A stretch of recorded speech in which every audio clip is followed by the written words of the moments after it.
దైవ మర్మములు. సహోదరుడు భక్తి సింగ్ గారి అనుభవంలో దేవుడు ఆయనకు బయలుపరిచిన దైవ మర్మములు. డిసెంబరు 12. సింహాసనమునందు ఒకడు ఆసీనుడై ఉండెను. ఇంద్రధనస్సు సింహాసనమును ఆవరించి ఉండెను. ప్రకటన గ్రంథం 4వ అధ్యాయము 2-3 వచనములు. ప్రకటన 4వ అధ్యాయంలో ప్రభువు సింహాసనాసీనుడై ఉంటయు, సింహాసనమును ఇంద్రధనస్సు ఆవరించి ఉంటయు చూస్తున్నాం. ఇంద్రధనస్సు అను పదమును ప్రత్యేకముగా గమనించుము. ఇంద్రధనస్సులోని 7 రంగులు 7 నిబంధనలను సూచించున్నవి. దేవుడు చేసిన ఈ 7 నిబంధనల యందు మనం విశ్వాసం ఉంచినట్లయినా దినదినము ఆత్మీయముగా వర్ధిల్లగలము.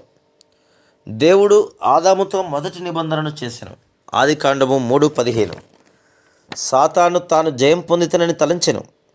హవ్వ ఓడిపోయినప్పటికీ స్త్రీ సంతానము సాతాను తలను చితకద్రొక్కునని దేవుడు వాగ్దానం చేశాను. క్రీస్తులో నేను జయించగలను, ఎందుకనగా క్రీస్తు ఎన్నటికి ఓడిపోడు. మనం ఓడిపోవచ్చును, కానీ ప్రభు జయించును. నేను క్రింద పడినను తిరిగి లేతును అని మీకా గ్రంథం 7వ అధ్యాయం 8వ వచనంలో ఉన్నది. నీతిమంతులు క్రింద పడినను లేవలేక ఉండరు. 37వ కీర్తన 24వ వచనం.